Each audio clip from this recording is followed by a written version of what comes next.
2 Samuel chapter 13. Some time passed. David's son Absalom had a beautiful sister named Tamar, and David's son Amnon was infatuated with her. Amnon was frustrated to the point of making himself sick over his sister Tamar because she was a virgin, but it seemed impossible to do anything with her. Amnon had a friend named Jonadab, a son of David's brother Shimea. Jonadab was a very shrewd man, and he asked Amnon, "Why are you, the king's son, so miserable every morning? Why don't you tell me?" Amnon replied, "I'm in love with Tamar, my brother Absalom's sister." Jonadab said to him, "Lie down on your bed and pretend you're sick. When your father comes to see you, say to him, 'Please, let my sister Tamar come and give me something to eat. Let her prepare a meal in my presence so I can watch and eat from her hand.'" So Amnon lay down and pretended to be sick. When the king came to see him, Amnon said to him, "Please, let my sister Tamar come and make a couple of cakes in my presence so I can eat from her hand." David sent word to Tamar at the palace, "Please go to your brother Amnon's house and prepare a meal for him." Then Tamar went to his house while Amnon was lying down. She took dough, kneaded it, made cakes in his presence, and he baked them.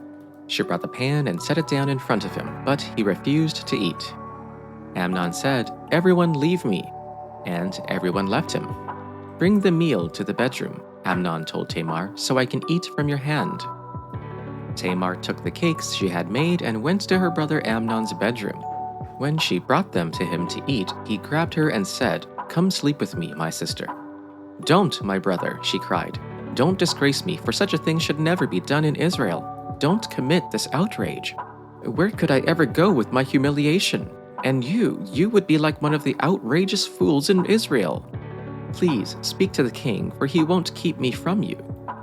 But he refused to listen to her, and because he was stronger than she, he disgraced her by raping her.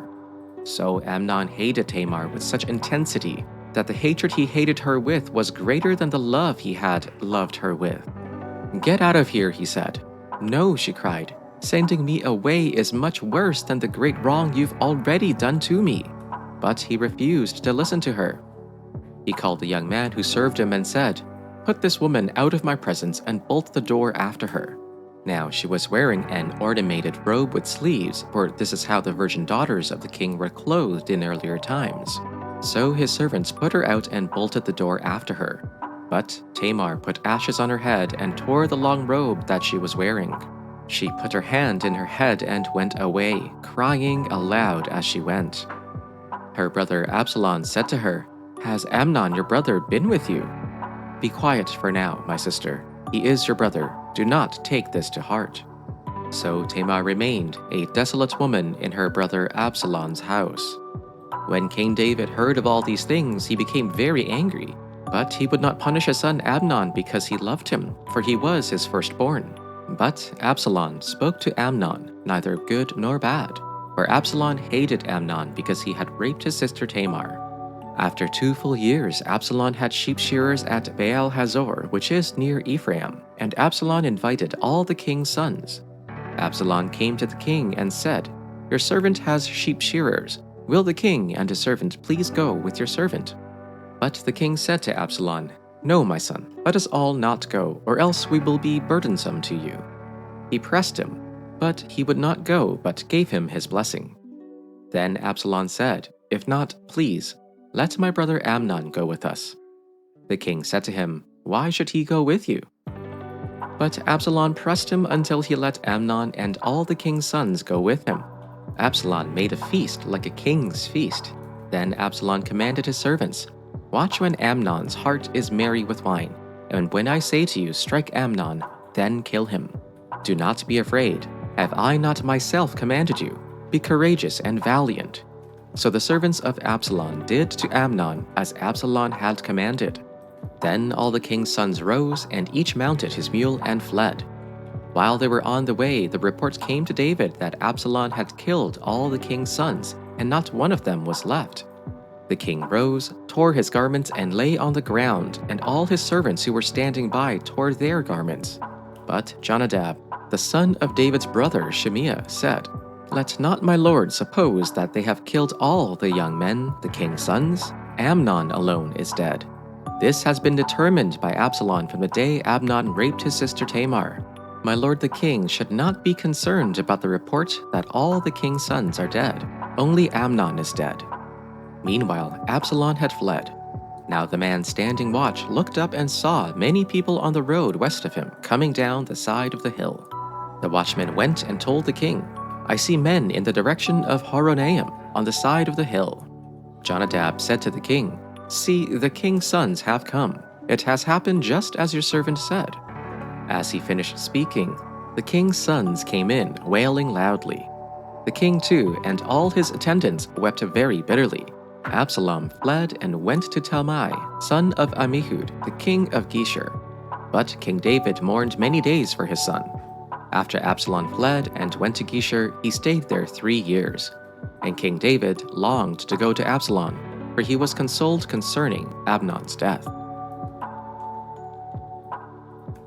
2 Samuel chapter 14.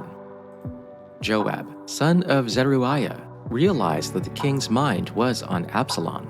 So Joab sent someone to Tekoa to bring a wise woman from there. He told her, "Pretend to be in mourning, dress in mourning clothes, and don't put on any oil. Act like a woman who has been mourning for the dead for a long time. Go to the king and speak these words to him." Then Joab told her exactly what to say. When the woman from Tekoa came to the king, she fell face down to the ground, paid homage, and said, "Help me, your majesty." "What's the matter?" the king asked her. "Sadly, I am a widow. My husband died," she said. "Your servant had 2 sons. They were fighting in the field with no one to separate them, and one struck the other and killed him. Now the whole clan has risen up against your servant and said, 'Hand over the one who killed his brother, so we may put him to death for the life of the brother he murdered. We will eliminate the heir.' They would extinguish my one remaining ember by not preserving my husband's name or posterity on earth."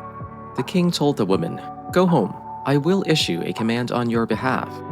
Then the woman of Tekoa said to the king, "My lord the king, may any blame be on me and my father's family, and may the king and his throne be innocent." "Whoever speaks to you," the king said, "bring him to me. He will not trouble you again." She replied, "Please, may the king invoke the Lord your God, so that the avenger of blood will not increase the loss, and they will not eliminate my son." "As the Lord lives," he vowed, "not a hair of your son will fall to the ground." Then the woman said, "Please, may your servant speak a word to my lord the king." "Speak," he replied. The woman asked, "Why have you devised something similar against the people of God? When the king spoke as he did about this matter, he has pronounced his own guilt. The king has not brought back his own banished one.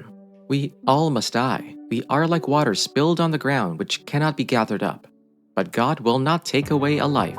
He will devise plans so as not to keep an outcast banished forever from his presence. Now I have come to say this to my lord the king because the people have made me afraid. Your servant thought, I will speak to the king. It may be that the king will perform the request of his servant. For the king will hear and deliver his servant from the hand of the man who would cut both me and my son off from the heritage of God. Your servant thought, the word of my lord the king will set me at rest. For my lord the king is like the angel of God, discerning good and evil. The Lord your God be with you." Then the king answered the woman, "Do not withhold from me anything I ask you." The woman said, "Let my lord the king speak." The king said, "Is the hand of Joab with you in all this?" The woman answered and said, "As surely as you live, my lord the king, one cannot turn right or left from anything that my lord the king has said. For it was your servant Joab who commanded me. It was he who put all these words into the mouth of your servant. In order to change the course of affairs, your servant Joab did this. But my lord has wisdom like the wisdom of the angel of God, to know all things that are on the earth." Then the king said to Joab, "Very well, I grant this. Go, bring back the young man Absalom." Joab prostrated himself with his face to the ground and did obeisance and blessed the king. And Joab said, "Today your servant knows that I have found favor in your sight, my lord the king, in that the king has granted the request of his servant." So Joab set off, went to Geshur, and brought Absalom to Jerusalem. The king said, "Let him go to his own house. He is not to come into my presence." So Absalom went to his own house and did not come into the king's presence. Now, in all Israel, there was no one to be praised so much for his beauty as Absalom. From the sole of his foot to the crown of his head, there was no blemish in him. When he cut the hair of his head, for at the end of every year he used to cut it, when it was heavy on him, he cut it. He weighed the hair of his head, 200 shekels by the king's weight. 3 sons and a daughter were born to Absalom. His daughter's name was Tamar, and she became a beautiful woman. Absalom lived 2 years in Jerusalem without seeing the king's face. Then Absalom sent for Joab in order to send him to the king, but Joab refused to come to him. He sent a second time, but he refused to come. Then he said to his servants, "Look, Joab's field is next to mine, and he has barley there. Go and set it on fire." So Absalom's servants set the field on fire. Then Joab did go to Absalom's house, and he said to him, "Why has your servant set my field on fire?" Absalom said to Joab, "Look, I sent word to you and said, 'Come here so I can send you to the king to ask, why have I come from Geshur? It would be better for me if I were still there. Now then, I want to see the king's face, and if I am guilty of anything, let him put me to death." So Joab went to the king and told him this. Then the king summoned Absalom, and he came in and bowed down with his face to the ground before the king. And the king kissed Absalom. Luke chapter 20. One day, as he was teaching the people in the temple and proclaiming the good news, the chief priests and the scribes with the elders came and said to him, "Tell us, by what authority are you doing these things? Who is it who gave you this authority?" He answered them, "I will also ask you a question. Tell me, was the baptism of John from heaven or of human origin?" They discussed it among themselves. "If we say from heaven, he will say, 'Why don't you believe him?' But if we say of human origin, all the people will stone us, because they are convinced that John was a prophet." So they answered that they did not know its origin. And Jesus said to them, "Neither will I tell you by what authority I do these things." Now he began to tell people this parable. A man planted a vineyard, leased it to tenant farmers, and went away for a long time. At harvest time, he sent a servant to the farmers so that they might give him some fruit from the vineyard. But the farmers beat him and sent him away empty-handed. He sent yet another servant, but they beat that one too, treated him shamefully, and sent him away empty-handed. And he sent yet a third, but they wounded this one too and threw him out. Then the owner of the vineyard said, "What should I do? I will send my beloved son. Perhaps they will respect him." But when the tenant farmers saw him, they discussed it among themselves and said, "This is the heir. Let's kill him, so that the inheritance will be ours." So they threw him out of the vineyard and killed him. What then will the owner of the vineyard do to them? He will come and kill those farmers and give the vineyard to others. But when they heard this, they said, "That must never happen." But he looked at them and said, "Then what is the meaning of this scripture? The stone that the builders rejected has become the cornerstone. Everyone who falls on that stone will be broken to pieces, but on whomever it falls, it will shatter him." Then the scribes and the chief priests looked for a way to get their hands on him that very hour, because they knew he had told this parable against them, but they feared the people. So they watched him and sent spies who pretended to be honest, in order to trap him by what he said, and then to hand him over to the jurisdiction and authority of the governor. So they asked him, "Teacher, we know that you are right in what you say and teach, and you show deference to no one, but teach the way of God in accordance with truth. Is it lawful for us to pay tribute to Caesar or not?" But he perceived their craftiness and said to them, "Show me a denarius. Whose head and whose title does it bear?" They said, "Caesar's."